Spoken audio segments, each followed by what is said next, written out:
ان کے سامنے پھر کوئی ٹکتا نہیں ہے. بس وہاں پر چیچنز آ گئے ہیں تو بس سمجھو آ گئے ہیں, ان کے سامنے پھر کوئی ٹکنے والا نہیں ہے. یہ اس طرح کے بہادر لوگ ہوتے ہیں.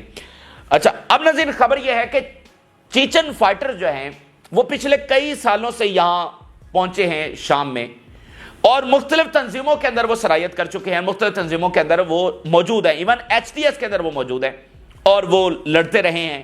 ٹھیک ہے, تو ان کا ایک اثر و رسوخ ہے, مطلب جیسے فائٹرز ہوتے ہیں ان کے رابطے اثر و رسوخ, بھائی وہی تو لڑنے والے ہیں. تو پھر ان کا ایک خاص نقطہ نظر ٹورڈز یروشلم کی آزادی کے حوالے سے بھی ہے, یعنی ان میں کوئی ابہام نہیں ہے کہ ہم کوئی مذاکرات کریں گے, فلانا کریں گے. وہ بڑے کلیئر ہیں کہ یروشلم کی آزادی کروانی ہے, اور جنگ کے لیے وہ ہر وقت تیار رہتے ہیں کہ جو ہی معاملہ آگے بڑھے ہم فرنٹ لائن کے اوپر ہوں گے. اس حوالے سے بڑے کلیئر ہیں, اور ہر آرگنائزیشن کے اندر موجود ہے, یہ نہیں کہ خاص آرگنائزیشن میں, وہ HTS کے اندر بھی ہیں.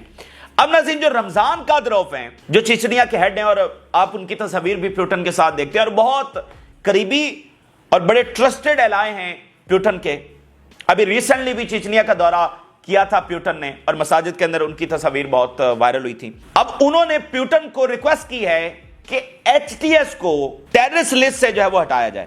یہ ایک نا سرپرائز ہوا ہے یہ امریکہ کے لیے اور اسرائیل کے لیے, یہ ان کے ساتھ ایک عجب کھیل ہوا کہ یہ درمیان میں سے کیا نکل کر آ رہا ہے, کہ HTS کے اندر سے کیا نکل کر سامنے آ رہا ہے. جیسے میں نے آپ کو بتایا کہ یہ بہت سارے گروپس ہیں, تو اس کے اندر چیچنز بھی ہیں, تو ان کا بھی انفلوئنس ہے. تو اگر یہ موجودہ HTS کی جو قیادت ہے, اگر یہ اپنا پوزیشن واضح نہیں کر رہی ہے اسرائیل کے خلاف, تو پھر نیچے سے اور گروپس اٹھ کر سامنے آ جائیں گے, وہ آ کر قیادت سنبھال لیں گے. باقی گروپس ان کا سٹانس تو بہت کلیئر ہے, اور ان بہت سارے گروپس میں جہاں پر چیچنز بھی ہیں ان کا بھی سٹانس کلیئر ہے, اور باقی شام کے جو گروپس ہیں ان کا بھی سٹانس کلیئر ہے. یہ تو HTS کی موجودہ لیڈرشپ کہہ رہی ہے نا کہ ٹھیک ہے اسرائیل قبضہ بھی کرتا جائے تو کوئی بات نہیں, ہم ان کو کہتے ہیں کہ بس وہ نکل جائے اور فلانا کرے.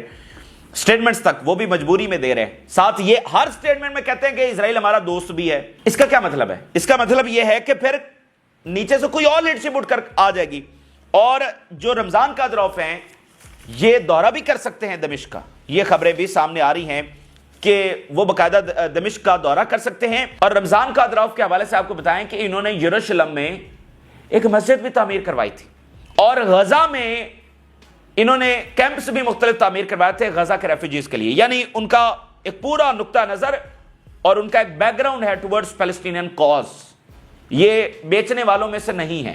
اب ذرا دیکھیے ماسکو ٹائمز کیا لکھ رہا ہے. Chechnya's Kadyrov urges Russia to remove Syrian rebel groups from terrorist list. وہ HTS جس کے پیچھے امریکہ ہے, اور اسرائیل کہہ رہا ہے کہ بھئی یہاں پر تو ہمارا مکمل انفلوئنس ہمارا ہوگا, بھئی ان کو ہم ڈیزائن کریں گے نا کہ کیسا کرنا ہے. درمیان میں سے قادروف کہہ رہے ہیں کہ HTS کو ٹیررسٹ لسٹ سے نکالیں, تو وہ کہہ رہے ہیں کہ اچھا یہ HTS کے اندر یہ بھی بیٹھے ہوئے ہیں. Head of Chechnya suggest removing Syria's HTS from Russia's terrorist list. دیکھیں کوئی تو ان کی بات ہوئی ہوگی نا HTS کے ساتھ, کوئی تو ان کی لیڈرشپ کے ساتھ رابطہ ہوا ہے, تو انہوں نے یہ بات کی ہے. اور پھر ان کے اپنے فائٹرز کا اس کے اندر ہونا, اور اس کے بعد پھر یہ بیان دینا, یہ بلا وجہ تو نہیں ہے. Leader of the Russia Chechnya says he is ready to ensure with supplies to Syria if necessary. کچھ بھی سپلائی کرنے کے لیے شام کو ہم تیار ہیں. پرانی ان کی کچھ خبریں دیکھیے. Russia Chechnya construct Palestinian village for Gaza war refugees. Chechen leader opens $10 million new mosque on Israeli Arab village. Voice of America. Russian ground troops including Chechens reportedly fighting in Syria. تو یہاں پر امریکہ, اسرائیل, NATO, وہ تو Russia کو push کر رہے تھے کہ Russia کو یہاں سے نکالا جائے اب اور ریزسٹنس کو ختم کیا جائے. تو روس کو نکالنے والوں اور ریزسٹنس کو ختم کرنے والوں کو آج دو سرپرائز ملے ہیں کہ ایک تو بیت جین کے اندر ریزسٹنس آ گئی, اور دوسرا چیچنز کی صورت میں ایک الگ فیکٹر جو ہے وہ نمودار درمیان میں سے ہوا ہے, جس کے بارے میں ان کا فوکس نہیں تھا, کہ وہ کہہ رہے ہیں ہمارا انفلوئنس ہے ڈن ٹوٹل, اور رشیا کو وہ پش کر رہے ہیں کہ سیریا سے اس کا انفلوئنس ختم کروایا جائے. لیکن یہ فیکٹر وہ مس کر گئے کہ وہ رشیا ہی کے چیچنز وہ تو جگہ جگہ پر بیٹھے ہوئے ہیں. مسلم, یہ سارے مسلم جو چیچنز ہے یہ سمجھے کہ مسلم ریپبلک ہے, ٹھیک ہے, رشیا کا. تو ناظرین یہ ضروری نہیں ہے کہ ریزسٹنس جو ہے وہ حزب اللہ ہی کی شکل میں ہوگی. ریزسٹنس یہ تبدیل ہوتی رہے گی مختلف شکلوں کے اندر, جیسے پچھلے 100 سالوں سے چل رہا ہے معاملہ. جہاں پر قبضہ ہوگا وہاں پر ریزسٹنس ہوگی, ٹھیک ہے, جہاں پر قبضہ ہوگا وہاں پر ریزسٹنس ہوگی. تو اب ذرا دیکھیے دمشق کی وہ اتھارٹیز جو کہہ رہی ہیں کہ اسرائیل ان کا دوست ہے. ایک طرف کیا ہوا ہے مختلف ٹاؤنز میں ریزسٹنس کھڑی ہو گئی ہے. دوسری طرف چیچن فائٹرز مختلف تنظیموں کے اندر, اور رمضان قادروف کی انٹری, اور پیوٹن سے وہ کہہ رہے ہیں کہ ایس ٹی ایس کو ہٹائیں. تو بھائی اگر ایس ٹی ایس کی جو لیڈرشپ ہے وہ اپنا سٹانس کلیئر نہیں کرتی ہے تو کیا ہوگا؟ تو ان کو کوئی اور ریپلیس کرے گا. ٹھیک ہے, یہ اس کے جو ساری صورتحال آپ کے سامنے رکھی ہوئی ہے. تو اب یہ شام میں اس لیے منظرنامہ کلیئر نہیں ہے, بہت ساری چیزیں مزید جو وقت گزر رہا ہے ہمارے سامنے کھل کر آ رہی ہیں, اور بہت سارے سرپرائزز مزید اسرائیل کو ملیں گے. آج کا یہ جو بڑا واقعہ ریزسٹنس کا نا, بہت سارے سرپرائزز ان کو ملیں گے. ایک بات پر ہم ہمیشہ کلیئر ہیں کہ یہ قبضہ قائم نہیں رکھ سکیں گے. یا تو دمشق کی اتھارٹیز کو سٹانس بدلنا پڑے گا یا ان کو کوئی اور ریپلیس کرے گا. جہاں پر قبضہ ہوتا ہے وہاں پر ریزسٹنس ہوتی ہے. لیبنان میں یہ گئے تھے, قبضہ قائم نہیں رکھ سکے تھے, یہاں پر بھی وہ قائم نہیں رکھ سکیں گے. تو یہ چھلاوا ان کا بہت جلدی ختم ہونے والا ہے. اور اسرائیل کے اندر جو حالت ہے, اکانومی سے لے کر ایگزاسٹڈ سوسائٹی سے لے کر ریورس مائگریشن سے لے کر ایک ایک جو فیکٹر ہے وہ کس طرح اثر انداز ہو رہا ہے, اوورال جو پبلک اوپینین, ریجنل شفٹ, وہ بھی ہم سارا دیکھ رہے ہیں. تو یہاں بھی اگر ان کو مار بھگایا گیا تو پھر یہ کیا کریں گے؟ پھر کیا کسی اور ملک کو ڈسٹیبلائز کریں گے؟ امام خامنائی کا سٹیٹمنٹ سامنے آیا ہے ریزسٹنس کے حوالے سے اور اسرائیل کے حوالے سے. The belief held by the United States, the Zionist regime, and some of their allies that the resistance has come to an end is completely mistaken. اگر یہ سمجھتے ہیں کہ ریزسٹنس ختم ہو جائے گی یا بہت حد تک ہو گئی ہے تو یہ بہت غلط فہمی کا شکار ہے. اور یہ جو انہوں نے allies کا لفظ استعمال کیا نا, اسرائیل اور امریکہ کے اتحادی, اس میں کچھ وہ مسلم کنٹریز کی بھی بات کر رہے ہیں. Zionist entity is mistaken if it believes it could isolate Hezbollah through Syria in order to eliminate it. In reality it will be Israel that will be destroyed. اصل میں کون ڈسٹرائے ہوگا؟ یہ اسرائیل ہے جو ڈسٹرائے ہوگا, نہ کہ حزب اللہ کسی طور پر ڈسٹرائے ہوگی. اور یہ جو بھی ان کی غلط فہمی ہے اس کو یہ پوری طرح سے دور کر لیں. یہ امام خامنائی کا جو سٹیٹمنٹ ہے, غیر معمولی سٹیٹمنٹ یہ آیا ہے.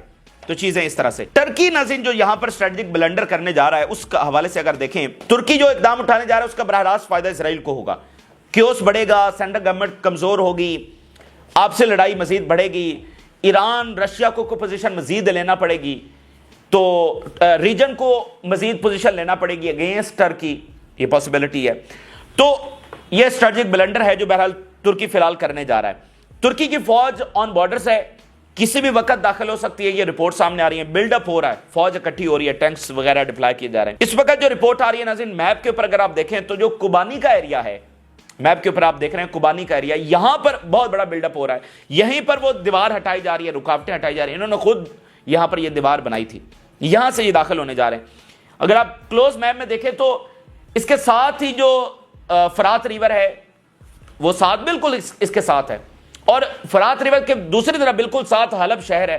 اور مطلب یہ لڑائی یہاں سے حلب شہر تک بھی پھیل سکتی ہے, بالکل ساتھ ساتھ ہے. اور یہیں پر وہ ڈیم ہے جو پورے فلڈ کاز کر سکتا ہے. اور اس وقت حلب شہر کی جو واٹر سپلائی ہے وہ کٹ چکی ہے, کیونکہ آلریڈی فائٹ تو جاری ہے. جو فائٹرز ہیں ٹرکش بیگڈ اور ایس ڈی ایف, ان کی فائٹ تو جاری ہے, تو ان کی وجہ سے واٹر سپلائی حلب کی طرف کٹ گئی ہے. تو یہ ترکی یہاں پر اسٹیبلٹی لے کر آ رہا ہے, یہ انسٹیبلٹی حلب کے شہر کے لیے جو واٹر سپلائی ہے وہ کٹ چکی ہے.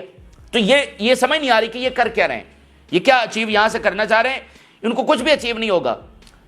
ایس ڈی ایف لڑے گی, امریکہ سپورٹ کرے گا, امریکہ نہیں کرے گا تو کوئی اور کرے گا, یہ ان سے جیت نہیں سکتے ہیں. Turkish forces removed the wall and barriers separating the Turkish border and Ain al Arab in northern Syria. Ain al Arab Kobani ہی کو کہتے ہیں. Intensive flights of Turkish war planes in the skies of the north eastern countryside of Raqqa connected to the countryside of Ain al Arab Kobani. بہت سارے وار planes جو ہے وہ ان کی انٹینسو فلائٹس دیکھی جا رہی ہیں. Water supply to Aleppo city in northern Syria is almost completely cut off. پورے شہر کی واٹر سپلائی کٹ گئی ہے. وہاں پر اسرائیل نہیں ہے, وہاں پر یہ ٹرکی اور ان کے جو بیگڈ فائٹر ہیں ان کی وجہ سے یہ سارا کچھ ہو رہا ہے. تو یہ بڑی خطرناک ہے اور اس کا کوئی بھی فائدہ نہیں ہوگا. اسلامک ورلڈ کو اور ریجن کو اور سیریا کو اس کا نقصان ہو سکتا ہے, اور اسرائیل کو فائدہ ہو سکتا ہے, اور نہ اس میں ترکی کچھ گین کرے گا. اچھا, یہ جو کوبانی کا ایریا نا, اس کی اور ہسٹری بھی ہے. 2019 میں بھی ترکی یہاں پر داخل ہونا چاہ رہا تھا, لیکن جو بشار الاسد ہیں اور ایس ڈی ایف فورسز ہیں, ان کا ایک معاہدہ ہوا کہ ہم نے مل کر ٹرکی کو روکنا ہے. آپس میں ہم جو بھی ہے ہمارے اختلافات چلتے رہیں گے, لیکن ٹرکی کو ہم نے مل کر روکنا ہے. تو یہاں پر پھر سیرین آرمی, بشار الاسد کی آرمی آ گئی تھی, جس کو رشیا پوری طرح سے بیک کر رہا تھا، اور اس وقت ٹرکی کی یہ جو انویژن ہے اس وقت رک گئی تھی، باقی ایریاز کو اس نے لے لیا تھا، اس ایریا میں وہ داخل نہیں ہو سکا تھا، اب وہ اس میں داخل ہو رہا ہے۔ تو یہ ناظرین بہت سارے سینیریوز ہیں جو اس وقت ہمارے سامنے آ رہے ہیں۔ اسرائیل مختلف علاقوں میں ایکسپینڈ کر رہا ہے، آج پہلی بار ریزسٹنس آئی ہے، 4 ایکسس کے اندر وہ ایکسپینڈ کر رہا ہے، ایک ٹورڈز لیبنان بارڈر، ایک جارڈن بارڈر، اور 2 ایکسس میں وہ دمشق کی طرف، جہاں ایک ایکسس میں اس کو روک دیا گیا ہے۔ باقی ایکسس میں جہاں تک کبھی ریزسٹنس نہیں آئی اس میں اسرائیل ابھی بھی ایکسپینڈ کر رہا ہے، تو ہوپس ہو کہ وہاں پر بھی جلد ریزسٹنس آئے اور ان کو وہاں سے بھاگنا پڑے۔ اس وقت کہاں اسرائیل پہنچا ہے آپ کو میپ کے اوپر دکھائیں، اگر جارڈن بارڈر کی بات کریں تو یرموک بیسن، یہاں تک اسرائیل پہنچ گیا ہے۔ یرموک جو ریور ہے، دوسرے میپ میں اگر آپ دیکھیں جو بلو لائن ہے یہ یرموک ریور ہے، یہاں پر آ کر انہوں نے اس ریور کے اوپر بھی، اس ایریا کے اوپر قبضہ کر لیا۔ گولان ہائٹس کے بالکل ساتھ ہے اور جارڈن بارڈر کے اوپر ہے، یعنی یرموک بیسن سے اگلا پوائنٹ وہ یرموک ویلی ہے جہاں پر مسلمانوں کی ایک بہت تاریخی یرموک بیٹل ہوئی تھی، تو اس کے یہ بالکل قریب پہنچ گئے ہیں۔ یہ بہت سارے فیکٹرز ہیں، یہ جہاں پر جو لڑائی چل رہی ہے اس کو آپ تاریخ کے بغیر سمجھ نہیں سکتے۔ جب ورلڈ وار 1 کے بعد یہاں پر فرانس اور برطانیہ کا قبضہ ہو گیا تو فرانس کے ایک جرنیل تھے جو شام میں ایک مقبرے پر گئے اور وہاں پر جا کر کہا کہ وی آر بیک، اور وہ مقبرہ جو ہے وہ صلاح الدین ایوبی کا تھا۔ تو وہ کروسیڈ والا معاملہ جو ہے نا شاید کسی طور پر ابھی ختم نہیں ہوا ہے، تو 1917 میں آ کر فرانسیسی جرنیل صلاح الدین ایوبی کی قبر پر کہہ رہا ہے کہ وی آر بیک۔ تو یہ ایک پورا تاریخی منظرنامہ ہے جس کے تحت یہ معاملات چل رہے ہیں، اس میں سمجھ لیں کہ 3000 سالہ جو تاریخ ہے وہ انوالو ہے۔ تو یہ اس وقت کی تازہ ترین صورتحال ہے، آپ کے ساتھ شیئر کی، آپ نے رائے ضرور کہا کریں۔ جن لوگوں نے چینل کو سبسکرائب نہیں کیا ان سے ریکویسٹ کریں گے کہ چینل کو ضرور سبسکرائب کر لیں تاکہ ہر آنے والی ویڈیو آپ تک پہنچ سکے۔ اجازت دیجیے، اللہ حافظ۔